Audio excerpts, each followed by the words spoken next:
হঠাৎ জেগে উঠল জামায়াতের আমির, আবারও লড়াইয়ের প্রস্তুতি নিতে বলল যে ঢাকার জন্য ডাক আসবে এবং ঘরে ঘরে লড়াইয়ের দুর্গ গড়ে তুলতে হবে। আবার অন্যদিকে এলডিপি সভাপতি কর্নেল অবসরপ্রাপ্ত অলি আহমদ বলল যে যদি জামায়াতে ইসলামের আমির ডক্টর শফিকুর রহমান, এনসিপি নেতা নাহিদ ইসলাম এবং খেলাফত মজলিসের আমির মামুনুল হক এই তিনজন নেতা এক হয়ে যান, তাহলে এক সপ্তাহের মধ্যে সরকারের পতন অনিবার্য হয়ে উঠবে। এই সরকার পালানোর মতো কোনো পথ পাবে না। নাহিদ ইসলাম বলল, সরকারকে আর সহযোগিতা করতে পারছি না, ঢাকা থেকে বৃহত্তর কর্মসূচির ডাক আসবে। হঠাৎ কি এমন হয়ে গেল যে সরকার পতনের ডাক দিচ্ছে এরা? আসুন কয়েকটা জিনিস মিলাই। গত সপ্তাহে মার্কিন রাষ্ট্রদূতের সাথে বৈঠক হলো এনসিপির। এদিকে আবার মার্কিন সেন্ট্রাল ইন্টেলিজেন্স এজেন্সি বা সিআইএ এর ডিরেক্টর অব অপারেশনসের সাবেক সিনিয়র কর্মকর্তা জেরাল্ড পি হ্যামিল্টন ঢাকায় এসেছেন এবং আগামী 31 জুলাই পর্যন্ত তিনি ঢাকায় অবস্থান করবেন। তাছাড়া আগামীকাল 31 জুলাই যুক্তরাষ্ট্রের দক্ষিণ ও মধ্য এশিয়া বিষয়ক বিশেষ দূত সার্জিও গোর ঢাকা সফরে আসছে। এগুলো কি একই সূত্রে গাথা? কারণ জামাত এনসিপি এতদিন কিন্তু চুপ ছিল, তাদের কোনো তেমন একটা উচ্চবাচ্য ছিল না, তারা চুপচাপ নিরিবিলি ছিল। কিন্তু কি এমন হয়ে গেল যে হঠাৎ করে তারা মাঠ গরম করছে, সরকার ফেলে দিতে চাচ্ছে, এক সপ্তাহের মধ্যে নাকি সরকারের পতন তারা ঘটাবে? তাহলে কি যুক্তরাষ্ট্রের ইশারাতেই সব কিছু হচ্ছে? এটা এখন বড় প্রশ্ন। কারণ বিএনপি সরকার ক্ষমতায় এসে অনেক কিছুতেই ধীর গতিতে আগাচ্ছে। কোন কোন বিষয়? ডক্টর ইউনূসের দেশ বিক্রির যে বাণিজ্য চুক্তি করেছে সেটা নিয়ে বিএনপি এখন স্টাডি করছে। কারণ এই বাণিজ্য চুক্তির ভিতরে এমন এমন জিনিস রয়েছে যা দিয়ে কোনো সরকার স্বাধীনভাবে দেশ চালাতে পারে না, কোনো দেশের জনগণ স্বাধীনভাবে চলতে পারে না। অর্থাৎ এই বাণিজ্য চুক্তিকে এখন বর্তমানে আধুনিক বিশ্বে এখন গোলামির চুক্তি বলা হচ্ছে। এই চুক্তির মাধ্যমে বাংলাদেশ আমেরিকার দাস হয়ে থাকবে। আর এটা নিয়ে শুধু বাংলাদেশের জনগণের মধ্যে তীব্র প্রতিবাদ হচ্ছে তা না, সরকারও এটা নিয়ে চিন্তায় আছে। কারণ এই বাণিজ্য চুক্তি যদি কন্টিনিউ চলতে থাকে তাহলে বাংলাদেশের জনগণ আর স্বাধীন মতো কোনো সিদ্ধান্ত নিতে পারবে না, বাংলাদেশের সরকার স্বাধীন মতো রাষ্ট্র চালাতে পারবে না। পদে পদে প্রত্যেকটা বিষয় আমেরিকার প্রেসক্রিপশন অনুযায়ী চলতে হবে। কিন্তু সরকার এখন নির্বাচিত হওয়ার পর সরকার চাচ্ছে তারা দেশের স্থিতিশীলতা আনবে, দেশের অর্থনৈতিক অবস্থার উন্নতি ঘটাবে, তারা নতুন করে ঢেলে সাজাতে চাচ্ছে।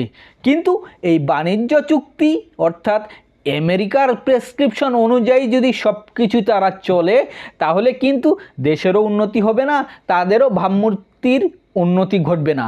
তাই বিএনপি ধীরে চলো নীতিতে আগাচ্ছে। বিএনপি চাচ্ছে তুরস্ক, চীন, ইউরোপীয় ইউনিয়ন, মধ্যপ্রাচ্যের দেশগুলো সবার সাথে সম্পর্ক স্বাভাবিক রেখে বাংলাদেশের অর্থনৈতিক অবস্থাকে উন্নতির দিকে নিয়ে যেতে সবার সাথে সুসম্পর্ক রক্ষা করে বাংলাদেশকে সামনে এগিয়ে নিতে চাচ্ছে।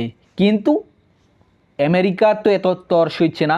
আমেরিকা চায় যে যেভাবে আমরা চাই সেভাবে তোমরা চলবা, এই বাণিজ্য চুক্তিতে যা যা আছে সেগুলো পুঙ্খানুপুঙ্খভাবে পালন করো।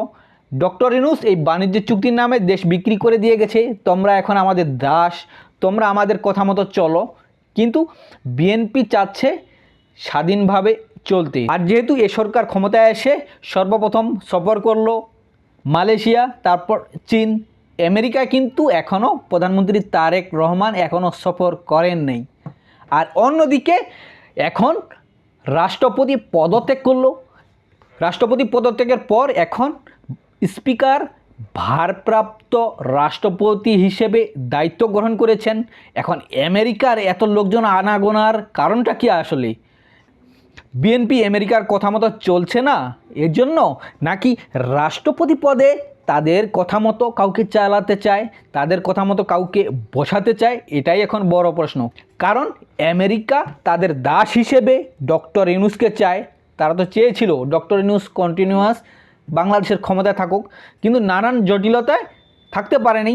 এখন বাংলাদেশের এই অবস্থায় বিএনপি যদি তাদের লাগামের বাইরে চলে যায়, তাই রাষ্ট্রপতি পদে তাদের এমন কোনো দাসকে বসাতে হবে যে দাস তাদের কথা মতো চলবে, সেটা হোক ডক্টর ইউনূস অথবা আরও বড় কোনো দাস। এটাই তো চায়। হয় বিএনপিকে চাপে রাখার জন্য আমেরিকার এসব কর্মকর্তাদের আনাগোনা, অথবা রাষ্ট্রপতি হিসেবে আমেরিকার কোনো দাসকে তারা বসাতে চায়।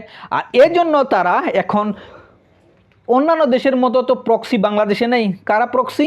এই যে বাংলাদেশের রাজনৈতিক দলগুলো এদেরকে প্রক্সি হিসেবে ব্যবহার করছে, তো তাদেরকে টোপ দিয়েছে, দরকার হলে তোমাদেরকে ক্ষমতা আনবো। আর এর জন্য এখন জামাত এনসিপি লাফালাফি করছে। এনসিপি এবং জামাতের কাছে কি কোনো সিগন্যাল এসেছে যে বিএনপি যদি আমাদের কথা মতো না চলে তাহলে তোমাদেরকে আমরা ক্ষমতা নিয়ে আসবো? হতে পারে এরকমও কোনো ঘটনা ঘটেছে, আর সেজন্য তারা এখন মাঠ গরম করছে। অথচ এনসিপি জামাতের উচিত ছিল এই মার্কিন বাণিজ্য চুক্তি বাতিলের দাবিতে মাঠে নামা, তাহলে দেশের মানুষের তারা সমর্থন পেত, দেশের মানুষ ভাবত যে তারা দেশপ্রেমিক।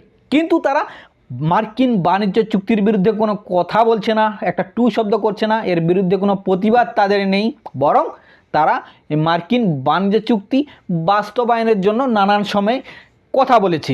বিদেশি শক্তির সাথে, অর্থাৎ ডক্টর ইউনূসের করে যাওয়া দেশবিরোধী মার্কিন চুক্তির বিরুদ্ধে বিএনপি সরকার যাতে আমেরিকার সাথে সমঝোতায় আসে এবং তাদের কথা মতো যেন চলে, সেজন্য মূলত বিএনপির উপর চাপ সৃষ্টির একটা অন্যতম উদ্দেশ্য হিসেবেই মূলত এনসিপি জামায়াত কি চিল্লাচ্ছে, এটাই এখন বড় প্রশ্ন। দেশ ও জাতির স্বার্থ সংশ্লিষ্ট কোনো বিষয়ে যদি বিরোধী দল বা যে কেউ ডাক দিত তাহলে কিন্তু তার জনগণের সাপোর্ট পেত। কিন্তু এরা নিয়ে আছে এখনও সেই কথিত জুলাই সনদ বাস্তবায়নের দাবিতে। তারা সংসদে এটা নিয়ে লাফালাফি করলো, এখনও লাফালাফি করছে, কিন্তু দেশ বিরোধী যে চুক্তি এটা নিয়ে কোনো তাদের কথা নেই। অন্যদিকে তারা আমেরিকার কথা মতো চলছে। তাহলে মূল বিষয় হলো সব কিছুতেই কলকাঠি নাড়ছে আমেরিকা, আর আমেরিকার ইশারাতেই এখন এনসিপি জামায়াত লাফালাফি করছে। অন্যদিকে এটাও হতে পারে রাষ্ট্রপতি পদে আমেরিকার কোনো দাসকে চায় আমেরিকা, সেজন্যই আমেরিকার কর্মকর্তারা এখন আনাগোনা করছে।